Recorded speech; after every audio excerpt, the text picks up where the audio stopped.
Hello ಎಲ್ರು ಹೇಗಿದ್ದೀರಾ? ನಾವಂತೂ ತುಂಬ ಚೆನ್ನಾಗಿದ್ದೀವಿ. ಈ ದಿನ ಬೆಳಗ್ಗೆನೇ ವ್ಲಾಗ್ನ ಶುರು ಮಾಡಿದೆ. ನಾನು ಟಿಫನ್ ಮಾಡ್ಕೊಂಡು ರೆಡಿಯಾಗಿ ಬರೋಷ್ಟರಲ್ಲಿ ಆಗಲೇ 12 ಗಂಟೆನೋ ಆಗಿತ್ತು. ನನ್ನ ಫ್ರೆಂಡ್ ಬೇರೆ ವಿಜಿ ಆಗಲೇ ಮೇಕಪ್ಸ್ಗೆಲ್ಲ ಹೋಗಿ ಬಂದಿದ್ಲು. ಸ್ವಲ್ಪ ನಾವು ಹೋಗುವಂಥದ್ದು ಪ್ಲ್ಯಾನ್ ಇದೆ, ಒಂದು 3 ಡೇಸ್ ಟ್ರಿಪ್ ಹೋಗ್ತಾ ಇದ್ದೀವಿ. ಎಲ್ಲಿಗೆ ಏನು ಅಂತಂದು ಅದು ಟ್ರಿಪ್ಪು ಅಂತಂದೇ ಒಂದು ಹೆಸರಿರಲಿ ಅದಕ್ಕೆ.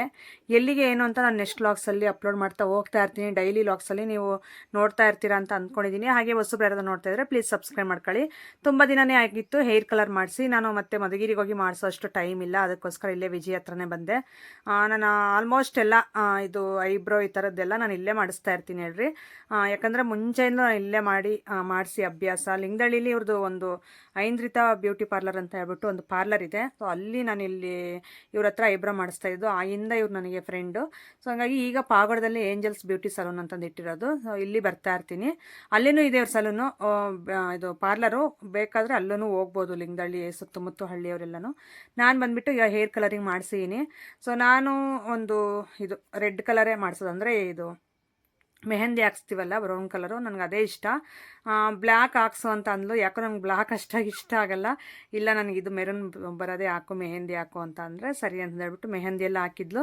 ಆಲ್ರೆಡಿ ಆಗಲೇ ವ್ಯಾಕ್ಸ್ ಎಲ್ಲ ಮಾಡಿಸಿದ್ದೆ. ಈಗ ಇದು ಡ್ರೈ ಆಗಿತ್ತು ಚೆನ್ನಾಗೆ. ಸರಿ ನಾವು ವಾಶ್ ಮಾಡು, ಹೇರ್ ವಾಶು ಸಾಕು ಅಂತ ಹೇಳಿದ್ದಕ್ಕೆ ಸರಿ ಅಂತ ಹೇಳ್ಬಿಟ್ಟು ಈಗ ವಾಶ್ ಮಾಡ್ತಾ ಇದ್ಲು. ಈ ಥರ ಫೆಸಿಲಿಟಿ ಎಲ್ಲ ಇದೆ. ನಾವು ಇಲ್ಲೇ ಹೇರ್ ಕಲರಿಂಗ್ ಎಲ್ಲ ಮಾಡಿಸಿ ಇಲ್ಲೇ ವಾಶ್ ಮಾಡ್ಕೊಂಡು ಹೋಗ್ಬೋದು ಮನೆಗೆ ಆರಾಮಾಗೆ. ಮತ್ತು ಅಲ್ಲೋಗಿ ನಾವು ಎಣ್ಣೆ ಸ್ನಾನ ಎಲ್ಲ ಮಾಡಿದ್ರೆ ತುಂಬ ಚೆನ್ನಾಗಿ ಹೇರ್ ಕಲರ್ ತುಂಬ ಶೈನಿಂಗ್ ಕೊಡುತ್ತೆ, ತುಂಬ ಚೆನ್ನಾಗಿ ಕಾಣಿಸ್ತಾ ಇರುತ್ತೆ ಹೇರ್ ಕಲರ್ ಅನ್ನೋದು.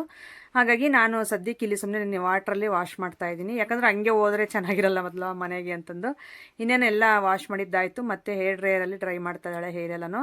ಹೇಳ್ತಾ ಇದ್ಲು ತುಂಬ ಸ್ವಲ್ಪ ಥಿಕ್ನೆಸ್ ಬಂದಿದೆ ಹೇರ್ ನಿಂದು, ಆಗ ಸ್ವಲ್ಪ ತೆಳುವಿತ್ತು, ಈಗ ದಪ್ಪ ಬೆಳೀತಾ ಇದೆ ಅಂತ ಅಂದ್ಲು. ಇನ್ನೊಂದು ಹೇರ್ ಕಟ್ಟು ಸ್ವಲ್ಪ ಕಡಿಮೆ ಮಾಡಿದ್ದೀನಿ ಈಗ ಹೇರ್ ಕಟ್ ಮಾಡಿಸೋದು.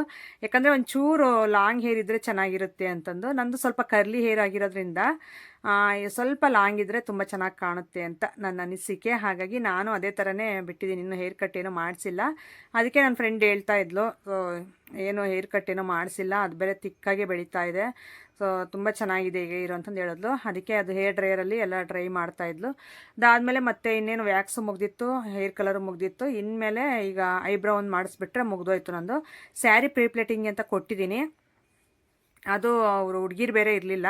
ಸೊ ಹಂಗಾಗಿ ನಾನು ನಾಳೆ ಮಾಡಿಸಿ ತೊಗೊಂಡು ಬರ್ತೀನಿ, ನೀನು ಅಲ್ಲಿ ಬಸ್ ಸ್ಟಾಪ್ ಹತ್ರ ಬಂದು ಇಸ್ಕೊಂಡ್ರೆ ಆಗುತ್ತೆ ಬಿಡು ಅಂತ ಅಂದ್ಲು. ಬೆಳ್ಳಿ ಬಟ್ಲು ಬಸ್ ಸ್ಟಾಪ್ ಹತ್ರ ಅರವಿಂದನೇ ಯಾರನ್ನಾದ್ರೂ ಕಳಿಸಿದ್ರೆ ಇಸ್ಕೊಂಡು ಬರ್ತಾರೆ ಗಾಡೀಲಿ ಹೋಗ್ಬಿಟ್ಟು. ಅದೊಂದು ಸ್ಯಾರಿ ಪ್ರೀಪ್ಲೇಟಿಂಗ್ ಒಂದು ಬೇಕಾಗಿತ್ತು, ಹಾಗಾಗಿ ಸ್ಯಾರಿ ಕೊಟ್ಟಿದ್ದೀನಿ. ಏನು ನಾನು ತೋರಿಸಿಲ್ಲ ಸ್ಯಾರಿ ಯಾವ್ದು ತೊಗೊಂಡಿದ್ದೀನಿ, ಎಲ್ಲಿ ಹಾಕ್ಕೊತೀನಿ, ಎಲ್ಲಿಗೆ ಹೋಗ್ತಿದ್ದೀನಿ, ಮತ್ತು ಬ್ಲೌಸ್ ಯಾವ ಥರ ಸ್ಟಿಚ್ ಮಾಡಿಸಿದ್ದೀನಿ ಏನು ಶೇರ್ ಮಾಡ್ಕೊಂಡಿಲ್ಲ ನಿಮ್ಮ ಜೊತೆ. ನಾನು ತಪ್ಪದೆ ಎಲ್ಲ ಒಂದೊಂದು ಲಾಗಲ್ಲೇ ಶೇರ್ ಮಾಡ್ತಾ ಹೋಗ್ತೀನಿ. ಸ್ಯಾರಿ ಅಂತೂ ತುಂಬ ಚೆನ್ನಾಗಿದೆ. ಆ ಸ್ಯಾರಿ ಯಾವುದು, ಏನು ಫಂಕ್ಷನ್ನು, ಎಲ್ಲಿಗೆ ಹೋಗ್ತಾ ಇದ್ದೀವಿ ಎಲ್ಲನೂ ನಾನು ಹೇಳಿದ್ನಲ್ಲ, ಒಂದು ಸೀಕ್ರೆಟ್ ಇರಲಿ, ಒಂದು ರಿವೀಲ್ ಮಾಡೋದು ಬೇಡ ಬೇಗ ಅಂತಂದು ಹೇಳ್ಬಿಟ್ಟು ಅಷ್ಟೇ. ಈಗ ಐಬ್ರೋ ಮಾಡ್ತಿದ್ದಾರೆ. ನಮ್ಮ ಮನೆಯವರು ಅದು ಮಾತಾಡ್ತಾ ನಗಿಸ್ತಾ ಇದ್ರು. ಆ ಥರ ಎಳಿತೀರಲ್ಲ ನಿಮ್ಗೆ ನೋವಾಗಲ್ವಾ ಅಂತಂದು ಅವ್ರು ಕೇಳ್ತಾ ಇದ್ರು. ಸರಿ ಅಂತಂದು ಹೇಳ್ಬಿಟ್ಟು ಈಗ ಎಲ್ಲ ಐಬ್ರೋ ಮಾಡಿದ್ದೆಲ್ಲ ಕಂಪ್ಲೀಟ್ ಆಯಿತು. ಬಿರಿಯಾನಿ ತೊಗೊಂಡು ಬಂದಿದ್ರು. ಬಿರಿಯಾನಿನ ತಂದುಬಿಟ್ಟು ಪಾರ್ಟಿನೇ ಮಾಡಿದ್ವಿ ನಾವು, ಅಷ್ಟು ಚೆನ್ನಾಗಿತ್ತು ಅವತ್ತು ತಿಂದಿದ್ದು ಬಿರಿಯಾನಿ. ನೋಡಿ ಎಲ್ಲರೂ ಚಿಕನ್ ಬಿರಿಯಾನಿ ತೊಗೊಂಡು ಬಂದು ಈಗ ತಿಂತಾ ಇರೋದು. ನಮ್ಮ ಮನೆಯವ್ರು ಹೋಗಿ ತೊಗೊಂಡು ಬಂದರು. ನಾವು ಅಷ್ಟರಲ್ಲಿ ನಮ್ಮ ಕೆಲಸಗಳೆಲ್ಲ ಮುಗಿಸ್ಕೊಂಡ್ವಿ ಬೇಗ. ಫಾಂಟ ತಂದಿದ್ದಾರೆ, ಯಾವುದೂ ಬೇರೆ ಕೋಲ್ಡ್ ಡ್ರಿಂಕ್ಸ್ ಇರಲಿಲ್ಲ. ಸೊ ಹಂಗಾಗಿ ಬಿರಿಯಾನಿ ಅಂತೂ ತುಂಬ ಚೆನ್ನಾಗಿರುತ್ತೆ. ಇಲ್ಲಿ ಪಾಗೋಡದಲ್ಲಿ ಹೊಸದಾಗಿದೆ, ಸೊ ಅಲ್ಲಿಂದ ತರಿಸಿರೋ ಅಂಥದ್ದು. ನಾವು ಮೊನ್ನೆ ಒಂದ್ಸರಿ ಕುಷ್ಕನು ಕಬಾಬ್ ತಿಂದಿದ್ವಿ ಹೇಳ್ರಿ, ಅದಕ್ಕೆ ನಮ್ಗೆ ಇಷ್ಟ ಆಯಿತು. ಸರಿ ಅಂತಂದು ಹೇಳ್ಬಿಟ್ಟು ಈಗ ಬಿರಿಯಾನಿ ತಂದು ಪಾರ್ಟಿ ಮಾಡ್ಕೊಬಿಟ್ವಿ ಕೊನೆಗೆ ನಾವು. ಅದೇ ಸ್ವೀಟ್ ಮನೆ ನೋಡಿ ಹೆಂಗೈತೆ ಇರಕ್ಕೆ, ನೀನು ಇವಾಗ ಕುತ್ಕೊಂಡಿದ್ದು ಇರಕ್ಕೆ ಆಗ್ತಾ ಐತೆ ನಿನಗೆ? ಹೆಂಗ ಮಾಡ್ಕೊಂಡಿದೀವಿ, ಏನ್ ಮಾಡೋಣ. ಪ್ರಿಯಾಂಕ ತಿರ್ಗಾ ಎಣ್ಣೆ ಆಯ್ತಾ? ಇರ್ಲಿ ಬಿಡು, ಎಣ್ಣೆ ಚಂದ. ಗಂಡ್ ಮಕ್ಳು ನಿಜ ಬೇಡ, ನಮ್ ಗಂಡ್ ಮಕ್ಳೇ ಆಗಿಲ್ಲ ಮತ್ ನಮ್ಗೆ. ನೋಡು ಗಂಡ್ ಮಕ್ಳೇ ಆಗಿಲ್ಲ ಅಂತ ಅಲ್ಲ ಹೆಣ್ಣು ಮಕ್ಳೇ ಆಗಿಲ್ಲ ನಮ್ಗೆ. ಹೆಣ್ಣು ಮಕ್ಳೇ ಆಗಿಲ್ಲ. ನಾನಲ್ಲಿ ಕ್ರಿಕೆಟ್ ನೋಡ್ತಿದ್ನಲ್ಲ, ಅಲ್ಲಪ್ಪ ಕ್ರಿಕೆಟ್ ಅಲ್ಲ, ಕ್ರಿಕೆಟ್ನಾಗ 4 ಆಯ್ತು, ಅದ್ ನೋಡ್ಕೊಂಡು ಯಾವ್ದೋ ಒಂದ್ ಅಂದ್ಬಿಟ್ಟೆ ಬೇಗ. ಇವಾಗ ನನ್ನ ತಮ್ಮನಿಗೂ 2 ಗಂಡು, ಹೆಣ್ಣಿಲ್ಲ.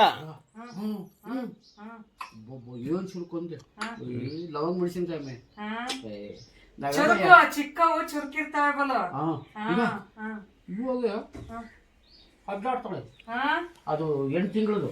ಹೇಳು, ಅದು ಅದಾತ ಬಂದವಮ್ಮ ನೋಡ್ತಾಳವು. ಹಾಕಾರು ಅದ್ರಾಗೆ ಹಾಕಿದ್ರೆ ಅಡ್ಡಾಡ್ತಾಳೆ. ಇವರು ಬಂದುಬಿಟ್ಟು ನನ್ನ ಫ್ರೆಂಡ್ ಅವರಪ್ಪ. ಬರ್ತಾರೆ ಯಾವಾಗಲಾದರೂ. ಈ ನಡುವೆ ತುಂಬ ಲೇಟ್ ಆಯಿತು ಪಾಪ, ತುಂಬ ದಿನಕ್ಕೆ ಬಂದು ಮಾತಾಡ್ಸ್ಕೊಂಡು ಹೋಗ್ತಾ ಇರ್ತಾರೆ ಹೇಳ್ರಿ. ನಾವೆಲ್ಲರೂ ಒಂಥರ ಮುಂಚೆಯಿಂದಲೂ ಹಂಗೇನೆ. ಅಂಕಲ್ ಮಾತ್ರ ತುಂಬ ಒಳ್ಳೆಯವರು, ಮಗಳ ಥರನೇ ನನ್ನ ಟ್ರೀಟ್ ಮಾಡ್ತಾರೆ. ಮಗಳು ನಾನು ಒಂದೇ ಕ್ಲಾಸ್ಮೇಟ್ ಆಗಿರೋದ್ರಿಂದ ಬಂದು ಯಾವಾಗಲೂ ಹೇಳ್ತಾ ಇರ್ತಾರೆ, ನನ್ನ ಮಗಳು ಹಿಂಗಿದ್ದಾಳೆ, ಚೆನ್ನಾಗಿದ್ದಾಳೆ, ಇಬ್ಬರು ಹೆಣ್ಮಕ್ಳಾಗಿದ್ದಾರೆ, ನಿನಗೆ ಇಬ್ಬರು ಗಂಡು ಮಕ್ಕಳು ಅಂತಂದು. ನಮ್ಮ ಮನೆಯವರು ಗಂಡು ಮಕ್ಕಳು, ನನಗೆ ಹೆಣ್ಮಕ್ಳಿಲ್ಲ ಅಂತ ಹೇಳೋದಕ್ಕೆ ಹೋಗಿ ಗಂಡು ಮಕ್ಕಳನ್ನೇ ಮರ್ತುಬಿಟ್ಟವ್ರೆ. ನನಗೆ ಗಂಡು ಮಕ್ಕಳೇ ಇಲ್ಲ ಅಂತಂದು ಹೇಳ್ತಾರೆ ಮಿಸ್ ಆಗಿ. ಅದಕ್ಕೋಸ್ಕರ ನಾವಂತೂ ತುಂಬ ಆಡ್ಕೊಂಡು ನಕ್ಕಿದ್ವಿ ಇಷ್ಟೊತ್ತು. ಅದಕ್ಕೆ ನಾನು ಏನು ಇನ್ನು ನೆಕ್ಸ್ಟು ನಾನು ವಾಯ್ಸ್ ಅವರೇ ಕೊಡ್ತಾಯಿದ್ದೀನಿ, ಏನು ವ್ಲಾಗ್ ಇಟ್ಟಿಲ್ಲ. ಇನ್ನೊಂದು, ನಾನು ಹೇಳಿರುವ ಒಂದು ಸಣ್ಣ ತಪ್ಪಿನಿಂದ ಎಷ್ಟೊಂದು ಜನ ರಿಯಾಕ್ಟ್ ಆದರು ಆ ವಿಡಿಯೋಗೆ. ಅಂದರೆ ನನಗೆ ಶಾಕ್ ಆಯಿತು, ಯಪ್ಪ ಇಷ್ಟೊಂದು ಡೀಪಾಗಿ ನೋಡ್ತಾರೆ ನನ್ನ ವೀಡಿಯೋಸು ಅಂತಂದು. ನನ್ನ ಮಗ ಅರವಿಂದ್ ನಿನ್ನೆ ಇದರಲ್ಲಿ ಪಾಸಾಗಿದ್ದಾನೆ, ಸೆಕೆಂಡ್ ರ್ಯಾಂಕಲ್ಲಿ ಅಂತಂದು ಹೇಳಿದ್ನಲ್ಲ. ನಾನು ಏನು ಹೇಳ್ತೀನಿ ಅಂತಂದೇ ನಂಗೆ ತಲೆಗೆ ಓಡಲಿಲ್ಲ. ಬರೀ ನಾನು ಏನೋ ಒಂದು ತಲೆಯಲ್ಲಿ, ನೀವು ಆ ವಿಡಿಯೋದಲ್ಲೂ ನೋಡ್ಬೋದು ನಾನು ಕುತ್ಕೊಂಡು ಯಾವ ರೇಂಜಲ್ಲಿ ಮಾತಾಡ್ತಾ ಇದ್ದೆ ಅಂದರೆ, ಏನೋ ಒಂದು ತಲೆಯಲ್ಲಿ ನನಗೆ ಓಡ್ತಾ ಇದೆ ಅದು. ಹಂಗಾಗಿ ಅದು ತಗೊಂಡೋಗಿ ಸೆಕೆಂಡ್ ಕ್ಲಾಸ್ ಅನ್ನೋದು ತಗೊಂಡೋಗಿ ಸೆಕೆಂಡ್ ರ್ಯಾಂಕಲ್ಲಿ ಪಾಸಾಗಿದ್ದಾನೆ ಅಂತಂದು ಹೇಳ್ಬಿಟ್ಟಿದ್ದೀನಿ.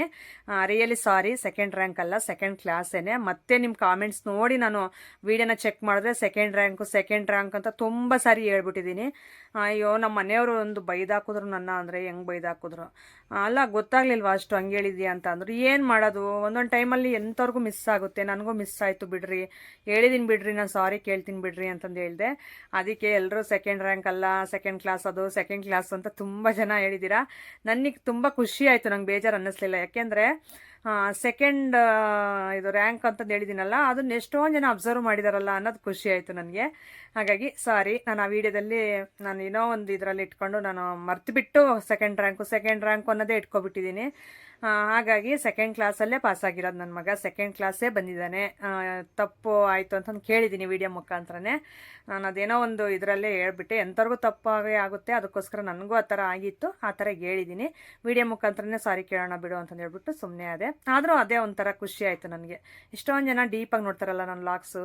ಸೊ ಹಂಗಾಗಿ ನಾನು ಮಾಡಿರುವಂಥ ಪುಣ್ಯ ಎಷ್ಟೊಂದು ಜನ ನೋಡಿ ಕಾಮೆಂಟ್ಸ್ ಮಾಡಿದ್ದೀರಲ್ಲ ಅಂತಂದು ಹೇಳ್ಬಿಟ್ಟು. ಹಾಗೆ ಮಕ್ಕಳ ಬಗ್ಗೆ ಇನ್ನಾದರೂ ಗಮನ ಕೊಡಿ ಅಂತ ತುಂಬ ಜನ ಹೇಳಿದ್ದೀರಾ. ನನಗೆ ಆ ಕ್ವಶನ್ಗೆ ಆನ್ಸರ್ ಮಾಡಬೇಕು ಅಂತ ಅನ್ನಿಸ್ತಾ ಇಲ್ಲ. ಯಾಕಂದರೆ ಗಮನ ಕೊಡಿ ಅಂದರೆ ನಾವು ಸುಮ್ಮನೆ ಮಕ್ಕಳ ಹೆತ್ತುಬಿಟ್ಟು ಅಥವಾ ಬಿಸಾಕಿದ್ದೀವಿ ಅನ್ನೋ ರೇಂಜ್ಗೆ ಅದು ಅರ್ಥ ಇದೆ. ಸೊ ಅದಕ್ಕೆ ಅದ್ರ ಬಗ್ಗೆ ನಾನು ತಲೆನೂ ಕೆಡಿಸ್ಕೊಳ್ಳಲ್ಲ. ನನ್ನ ಮಕ್ಕಳ ಬಗ್ಗೆ ನಮ್ಗೆ ಎಷ್ಟು ಕಾಳಜಿ ಇದೆ ಅಂತ ನಮಗೆ ಮಾತ್ರ ಗೊತ್ತಿರುತ್ತೆ. ಅದು ಇನ್ನೇನು ನಾನು ಎಕ್ಸ್ಪ್ಲೇನ್ ಮಾಡಲ್ಲ ಅದ್ರ ಬಗ್ಗೆ, ಅಷ್ಟೇ. ಆ ವಿಷಯ ಅಲ್ಲೇ ಬಿಟ್ಟಾಕ್ತಿದ್ದೀನಿ. ಅಂಕಲ್ ಬಂದುಬಿಟ್ಟು ತುಂಬ ಹೊತ್ತು ಮಾತಾಡಿದ್ರು ಇಲ್ಲೇ ನಿಂತ್ಕೊಂಡು. ನಮ್ಮ ಮನೆಯವ್ರು ಕ್ರಿಕೆಟ್ ಬೇರೆ ಹಾಕಿದ್ರು. ನನ್ನ ವೀಡಿಯೋಗೆ ಏನಾದರೂ ಪ್ರಾಬ್ಲಮ್ ಆಗುತ್ತೆ ಅಂತ ಹೇಳ್ಬಿಟ್ಟು ವೀಡಿಯೋ ಶೂಟ್ ಮಾಡ್ತಾಯಿದ್ರಲ್ಲ ಅವರು, ಅದು ಲಾಕೆ ಮಾಡಿಬಿಟ್ರು ಟಿ ವಿನ.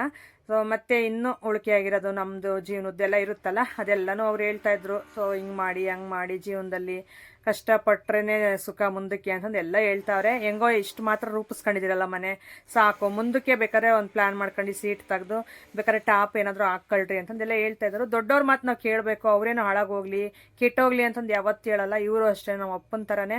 ಸೊ ತುಂಬ ಚೆನ್ನಾಗಿ ನನಗೆ ಬಂದಾಗಲೆಲ್ಲ ನನ್ನ ಫ್ರೆಂಡ್ ಬಗ್ಗೆ ಹೇಳ್ತಾರೆ, ಮತ್ತು ನನ್ನ ಬಗ್ಗೆನೂ ತಿಳ್ಕೊಂತಾರೆ. ಹಂಗೆ ಹಿಂಗೆ ಅಂತಂದು ಹೇಳ್ಬಿಟ್ಟು ಸ್ವಲ್ಪ ಹೊತ್ತು ಕುತ್ಕೊಂಡು ಹೋಗ್ತಾರೆ. ತುಂಬ ಖುಷಿ ಅನಿಸುತ್ತೆ. ಈ ಕಾಲಕ್ಕೆ ಇದು ಅಷ್ಟೇ. ಮುಂದಿನ ಜನ್ರೇಷನ್ನಲ್ಲಿ ಯಾರು ಈ ಥರ ಅಕ್ಕಪಕ್ಕದ ಮನೆಯವರಾಗಿರ್ಬೋದು, ಪರಿಚಯಸ್ಥರಾಗಿರ್ಬೋದು, ಈ ಥರ ಮನೆಯೊಳಗೆ ಬಂದು ಕುತ್ಕೊಂಡು ಮಾತಾಡೋದು ನಾವೆಲ್ಲ ಅಪರೂಪಕ್ಕೆ ನೋಡ್ಬೋದು ಅಷ್ಟೇ. ಯಾಕಂದರೆ ಈಗೆಲ್ಲ ಫುಲ್ಲು ಕಂಪ್ಯೂಟರ್ ಕಾಲ. ನಾವು ನಮ್ಮ ಮೊಬೈಲು, ಕಂಪ್ಯೂಟ್ರು ಮತ್ತು ಹೊರಗಡೆ ಪ್ರಪಂಚ, ಇಷ್ಟೇ ಕೆಲ್ಸಕ್ಕೆ ಹೋಗೋದು, ಇಷ್ಟೇ ಇರುತ್ತೆ. ಅಷ್ಟು ಬಿಟ್ಟರೆ ಇನ್ನು ಸಂಬಂಧಗಳು, ಅಕ್ಕಪಕ್ಕದ ಮನೆಯವರು, ಈ ಥರ ಪರಿಚಯಸ್ಥರು ಸ್ವಲ್ಪ ಹೊತ್ತು ಕುತ್ಕೊಂಡು ಮಾತಾಡೋಣ ಅನ್ನೋಷ್ಟು ಟೈಮ್ ಯಾರಿಗೂ ಇರಲ್ಲ. ಆ ಥರ ರೂಪಿಸ್ಕೊಳ್ಳೋದು ಇಲ್ಲ ಯಾರೂ. ನನಗೆ ಆ ಥರ ಅನಿಸುತ್ತೆ. ಯಾಕಂದರೆ ಹಿಂದೆ ಇದ್ದಿದ್ದು ನಮ್ಮ ಲೈಫ್ಗೂ ಇವಾಗಿನ ಲೈಫ್ಗೂ ತುಂಬ ಡಿಫ್ರೆನ್ಸ್ ಇದೆ. ಅದಕ್ಕಾಗಿ ನಾನು ಅದು ಹೇಳೋಕ್ಕೆ ನಾನು ಹಂಗೆ ಅಂದ್ಕೊತೀನಿ. ಮುಂದಕ್ಕೆ ಈ ಥರ ಯಾರಾದರೂ ಬಂದು ಮಾತಾಡ್ತಾರಲ್ಲ ನನ್ನ ಮಕ್ಕಳ ಜೊತೆ ಅಂತ ಅಂದ್ಕೊತೀನಿ. ಯಾಕಂದರೆ ಜನ್ರೇಷನ್ ಆ ಥರ ಇದೆ ಅಷ್ಟೇ. ಹಾಗೆಯೇ ಚೈನ್ ನೋಡಿಬಿಟ್ಟು ಯಾವಾಗ ಮಾಡಿಸ್ದಮ್ಮ, ಎಷ್ಟು ಚೆನ್ನಾಗಿದೆ ಚೈನು, ಎಷ್ಟಾಯಿತು ಅಂತ ಎಲ್ಲ ಕೇಳ್ತಾಯಿದ್ರು. ಅದ್ರ ಬಗ್ಗೆ ನಾನು ಫುಲ್ ಡಿಟೇಲ್ಡಾಗಿ ಅವ್ರಿಗೆ ಎಕ್ಸ್ಪ್ಲೇನ್ ಮಾಡಿ ಹೇಳ್ತಾ ಇದ್ದೆ. ಹೌದಾ ಹಂಗ ಅಂತಂದು ನಾನು ನಿಮಗೆ ನೆಕ್ಸ್ಟ್ ವ್ಲಾಗಲ್ಲಿ ಇಲ್ಲ ಆ ಕಡೆ ವ್ಲಾಗಲ್ಲಿ ಹೇಳ್ತೀನಿ ಇದ್ರ ಬಗ್ಗೆ. ತುಂಬ ಜನ ಕೇಳಿದ್ರಿ ಪಾಪ ಈ ಚೈನ್ ಬಗ್ಗೆ. ನಾನು ಅದನ್ನು ಹೇಳ್ತೀನಿ, ಏನು ಎಷ್ಟಾಯಿತು ಏನು ಅನ್ನೋದು ನಿಮಗೆ ಕನ್ಫರ್ಮಾಗಿ ಗೊತ್ತಾಗುತ್ತೆ. ಈಗ ಈ ಅಂಕಲ್ ಜೊತೆ ಮಾತಾಡ್ತಾ ಇದ್ನಲ್ಲ, ಸ್ವಲ್ಪ ಹೊತ್ತು ಟೀ ಕುಡೀರಿ ಅಂತ ಅಂದರೆ, ಇಲ್ಲ ಬೇಡಮ್ಮ ಹೋಗ್ತೀನಿ ನಾನೇನು ಕುಡಿಯಲ್ಲ ಅಂತ ಅಂದರು. ಸರಿ ಅಂತಂದು ಹೇಳ್ಬಿಟ್ಟು ತುಂಬ ಹೊತ್ತೇ ಮಾತಾಡಿದ್ರು ಹೇಳ್ರಿ, 1 ಅವರ್ ಮೇಲೇ ಮಾತಾಡಿದ್ರು. ನಾನು ಇನ್ನೇನು ಬಂದಿರೋರಿಗೆ ಆ ಥರ ಕೆಲಸ ಇದೆ ಅಂತ ನಾವು ಹೋಗೋಕ್ಕಾಗಲ್ವಲ್ಲ. ಸೊ ಹಂಗಾಗಿ ಅವ್ರ ಜೊತೆ ಮಾತಾಡ್ತಾನೆ ಕುತ್ಕೊಂಡೆ ಸ್ವಲ್ಪ ಹೊತ್ತು ಚೆನ್ನಾಗಿ ಮಾತಾಡಿಬಿಟ್ಟು ನೆಕ್ಸ್ಟ್ ಅವರು ಹೋಗ್ತೀನಮ್ಮ ಟೈಮ್ ಆಯಿತು ಅಂತ ಅಂದರು. ಸರಿ ಅಂಕಲ್ ಹೋಗಿ ಬನ್ನಿ ಅಂತಂದು ಹೇಳ್ಬಿಟ್ಟು ನಾನು ಅಲ್ಲೇ ನಿಂತ್ಕೊಂಡು ವೆಯ್ಟ್ ಮಾಡ್ತಾ ಇದ್ದೆ. ಇನ್ನು ಬೇರೆ ಕೆಲಸಗಳು ತುಂಬ ಇತ್ತು, ಅದನ್ನೆಲ್ಲ ಮಾಡಬೇಕು ಇವತ್ತು. ಹಾಗಾಗಿ ವಿಡಿಯೋ ಮುಖಾಂತರನೇ ಹೇಳ್ತಾ ಇದ್ದೀನಿ, ದಯವಿಟ್ಟು ಕ್ಷಮಿಸಿ. ಹಾಗೆಯೇ ನಮ್ಮ ಟೀಚರು ಸೊಸೆದು ಫೋಟೋಸ್ ಇತ್ತು, ಅದನ್ನು ಸ್ವಲ್ಪ ಆ್ಯಡ್ ಮಾಡಿದ್ದೀನಿ, ನೋಡ್ಕೊಬಿಡಿ. ತುಂಬ ಚೆನ್ನಾಗಾಯಿತು ಸೀಮಂತ 9 ತಿಂಗಳದು. ನೀವು ಹಸಿ ಹಾರೈಸಿ ಹುಡುಗಿಗೆ ಮತ್ತು ಹುಡುಗನಿಗೆ ಆಶೀರ್ವಾದ ಮಾಡಿ. ಸೊ ಒಳ್ಳೆ ಮಗು ಅಂದರೆ ಆರೋಗ್ಯವಾಗಿ ಮಗು ಹುಟ್ಟಲಿ ಅಂತಂದು ಹೇಳೋದಕ್ಕೆ ಇಷ್ಟಪಡ್ತೀನಿ. 9 ತಿಂಗಳು ಇನ್ನೇನೋ ಡೇಟ್ ಕೊಟ್ಟಿರ್ತಾರೆ, ನಾನು ಕೇಳಿಲ್ಲ ಡೇಟು. ಹಾಗಾಗಿ ಫೋಟೋಸ್ ಕ್ಲಿಪ್ಸ್ ಇತ್ತು ನನ್ನ ಹತ್ರ, ಅದಕ್ಕೆ ಹಾಕ್ತಾಯಿದ್ದೀನಿ. ಭಾವನಾ ಅಂತ ಹೇಳ್ಬಿಟ್ಟು ತುಂಬ ಮುದ್ದಾಗಿದ್ದಾಳೆ. ಸೊ ಈ ರೀತಿ ಇತ್ತು ಇವತ್ತಿನ ವಿಡಿಯೋ. ಸಿಗೋಣ.